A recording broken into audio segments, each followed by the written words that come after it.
Hi everyone. In this video we are going to discuss question answer of poem The Lake Isles of Innisfree. Let's start. Question answer of this poem divided into two parts. Part first contains some question and part second also contains some questions. So first we have to explain part first question first. What kind of place is Innisfree? Think about it. Innisfree किस type का place था, हम इसको सोचते हुए इन तीन इसके सब क्वेश्चन के आंसर्स को देना है. First, the three things the poet want to do when he goes back there. वो कौन सी तीन चीज़ें थी जो पोइट करना चाहता था जब वो वापस जाके वहाँ वो करना चाहते थे. स्टैंजा फर्स्ट में है, वहाँ से हमें इसका आंसर देना है. आंसर देखते हैं.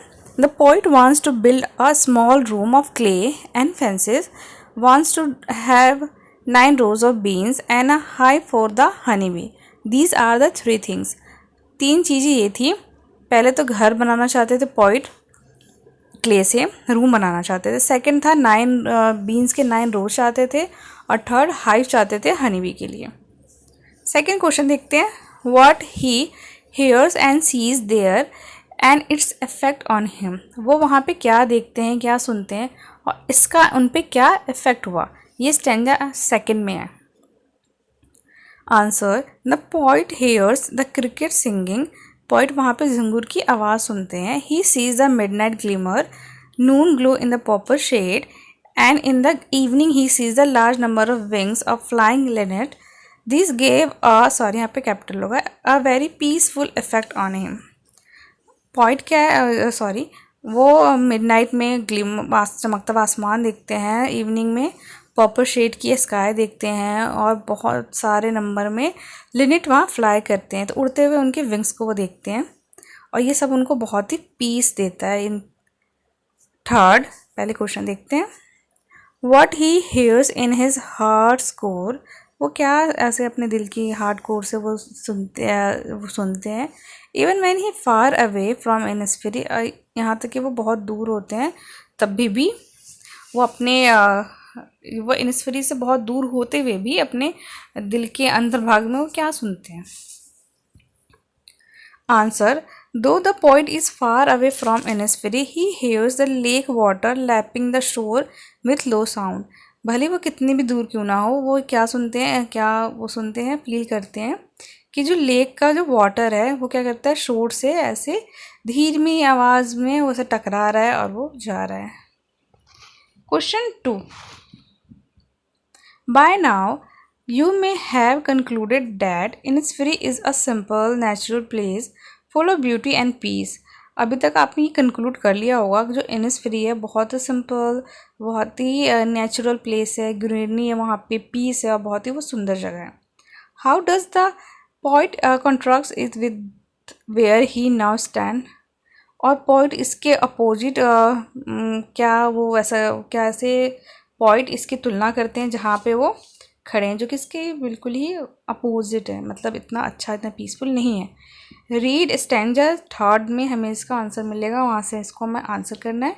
Answer, Innisfree is a beautiful, calm, quiet and peaceful place as mentioned in this poem. The poet is having fanciful thought about it while standing on a highway or on the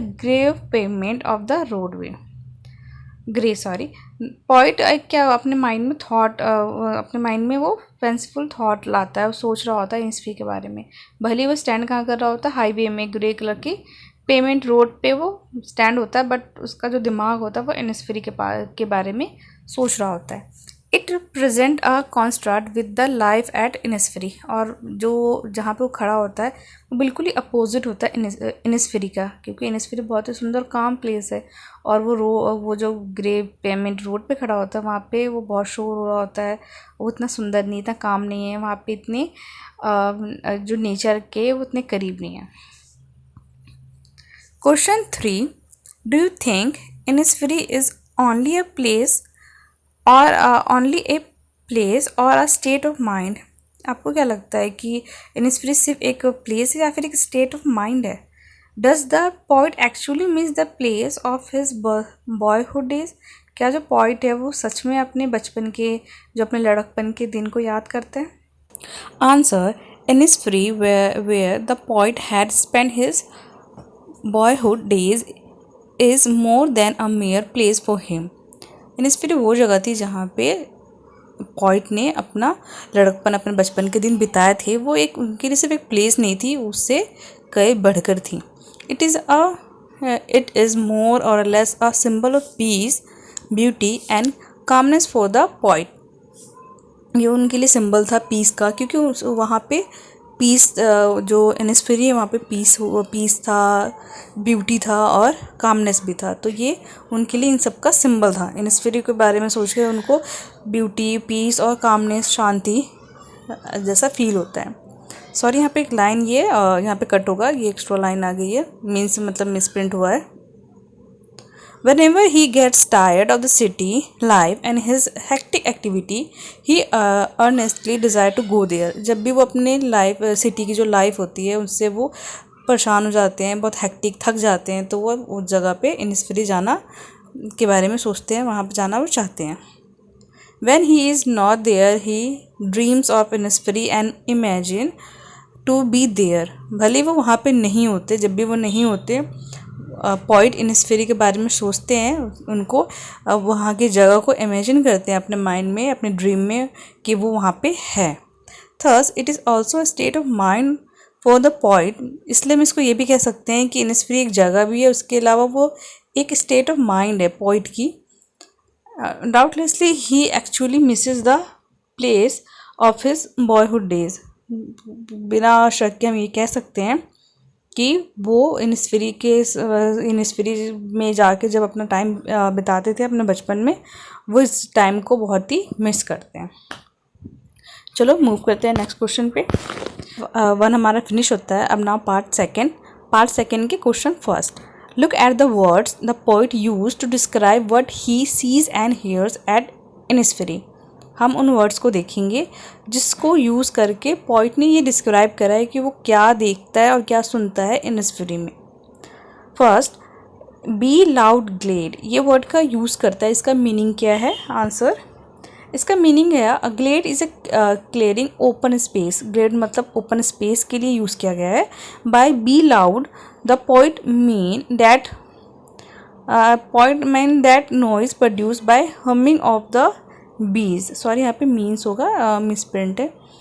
तो यहाँ पे इसका मतलब be loud, Glade का मतलब हो गया, glade means open space and the bee loud means उनकी नॉइज़, हमिंग की जो नॉइज़ होती है बी, इसका दोनों का मीन्स हो गया it create a picture of an open space where the loud noise of the humming bees can be heard.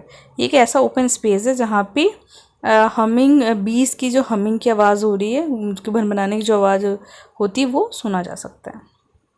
Second, evening full of linnet wings. इसका मतलब है in the evening the poet sees a lot of linnets flying in Innisfree. शाम को poet क्या देखता है कि बहुत सारे लिनेट्स जो बर्ड है वो फ्लाई कर रहे हैं इनिस्फ्री में। Thus it create a beautiful pen picture of linnets flying in the evening displaying their beautiful wings. तो ये यहाँ पे दिखाया गया है कि एक ऐसी पिक्चर प्रेजेंट कर रहा है कि वहाँ पे क्या हो रहा है, लिनेट फ्लाई कर रही है इवनिंग में, वो बहुत ही ब्यूटीफुल विंग्स को डिस्प्ले कर रही है और दिखा रही है। Third, lake water lapping with low sound, what picture do these word create in your mind?